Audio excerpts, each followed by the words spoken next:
Vamos começar, portanto, analisando o Sérgio Buarque de Holanda, porque tanto ele quanto Gilberto Freire desenvolveram esse pensamento a que eu me referi. Contudo, Gilberto Freire tem mais densidade e no caso, mais ineditismo, inclusive. Mas o Sérgio Buarque de Holanda, com certeza, ele tem bastante profundidade, em que pese essa análise que nós discordamos, a que eu me referi, uma análise racista, tanto quanto o Gilberto Freire.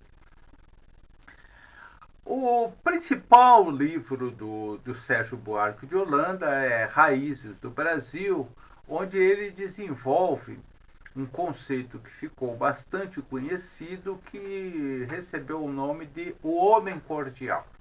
Então, para o Sérgio Buarque de Holanda, o Brasil, a grande característica do povo brasileiro seria a cordialidade. E essas ideias que norteiam o conceito do homem cordial, a construção desse conceito do homem cordial, ele tem alguns pontos de partida. Então ele parte da ideia que o Brasil foi colonizado por indivíduos, os nossos colonizadores portugueses, eles eram diferenciados dos colonizadores franceses, ingleses. Eles seriam mestiços, e aí já vamos falar por que ele entende que eram mestiços. Generosos, não preconceituosos, teriam dado origem a oligarquias com as mesmas características. Tem sido reiteradamente afirmado por estudiosos e o resto, sua grande maioria, herdeiros justamente daquelas mesmas oligarquias. Então, para ele, as oligarquias brasileiras, e ele admite que existiam oligarquias, elas tinham um diferencial em relação às oligarquias descendentes de colonizadores europeus em outros países, na África e mesmo na América, porque aqui elas teriam essas características de serem diferenciados, uma índole pacífica, eram generosos, eram mestiços, não teriam preconceitos, etc. Então, este é o ponto de partida para essa construção dessa ideia do homem cordial. Essa afirmação que ele faz de que os portugueses seriam mestiços, da onde que ele tira isso? A Península Ibérica ficou sob o domínio dos chamados mouros, muçulmanos, portanto, durante aproximadamente 700 anos. E essa dominação, essa presença dos mouros, que depois, a partir daquelas guerras chamadas de reconquista ou retomada, como eu inclusive citei na aula passada, os mouros foram sendo expulsos de Portugal. Contudo, essa presença fez com que se estabelecessem relações entre os povos portugueses e mouros, e, portanto, teriam se miscigenado, tanto do ponto de vista cultural quanto do ponto de vista físico. Então, os portugueses seriam um povo miscigenado, assim como os espanhóis, que ele, no caso, ele não cita. É verdade, né, que existia, convivendo durante tanto tempo juntos, existia essa miscigenação. Mas o que é curioso, a argumentação que ele utiliza posteriormente, nós vamos falar, para qualificar os portugueses como um povo, um europeu de baixa qualidade, por conta dessa miscigenação.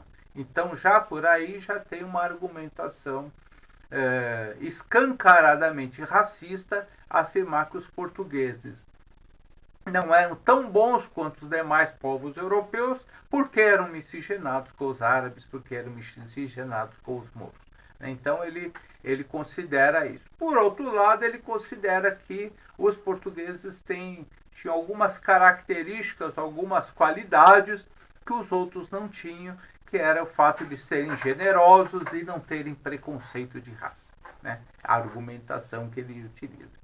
O conceito de homem cordial, portanto, desenvolvido pelo Sérgio Buarque de Holanda, é a elaboração que melhor sintetiza o ponto de vista daquelas elites e devedora de formulações anteriores que também buscavam compreender o povo brasileiro.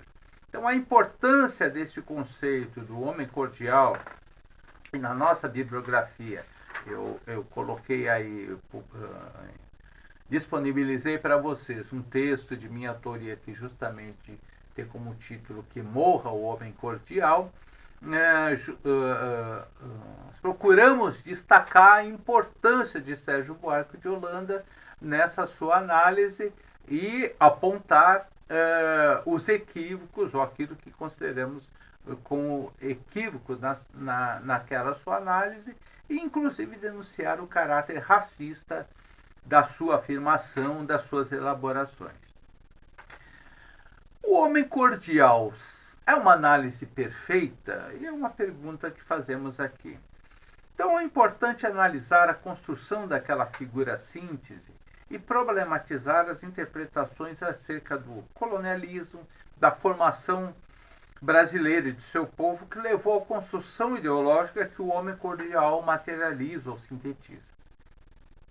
Para tanto, né, vamos tentar analisar aqui esses dois livros, comparativamente, esses dois livros, Raízes do Brasil e Casa Grande Senzala, de Gilberto Freire. Parte dos estudos, o que é grave em uma parcela da academia é que elegem alguns livros, algumas produções que se tornam clássicos, como se fossem uma produção perfeita e inquestionável. Então, parte dos estudos que analisa esse clássico específico, as Raízes do Brasil, de Sérgio Buarque de Holanda, eles analisam esse clássico com a referência do exegetas, que eram aqueles religiosos especialistas nas escrituras sagradas no período feudal, que se debruçavam sobre as escrituras sagradas não para analisá-las, mas para sempre exaltar o quanto estavam certos, quanto estava certa, era um especialista naquela escritura, mas sempre para exaltar quanto estavam certos, e uma reverência que naquele período fazia sentido, no período feudal, até porque não era baseado na ciência, que é a ideia da verdade revelada, né? Então, tanto as escrituras sagradas quanto os escritos das autoridades religiosas anteriores eram sempre a verdade revelada. Não era uma produção de um ser humano sujeito a erros e acertos. Não é a verdade revelada, portanto, é perfeita e, portanto, inquestionável. O que me incomoda é que uma parte significativa das leituras e das interpretações e das discussões que se faz sobre Sérgio Buarque de Holanda e Gilberto Freire, principalmente sobre Sérgio Buarque de Holanda, tratam a sua produção como uma verdade revelada, inquestionável, e sempre se comportando, como eu disse, como aqueles exegetas do período feudal, né?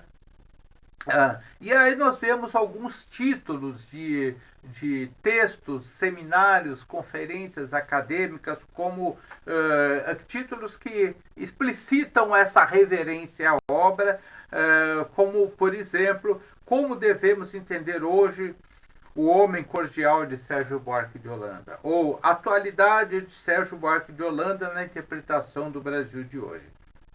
São normalmente produções teóricas respeitáveis, evidentemente, acadêmicas, com todo o rigor acadêmico, mas que sacralizam aquela produção e não buscam entender aquela produção até a sua contribuição de uma forma crítica, como é papel da academia, como é papel do cientista, né? Então existe uma sacralização daquela produção. Sacralização é essa que eu gostaria de me rebelar contra e apresentar aqui, como estou apresentando, um outro olhar para vocês.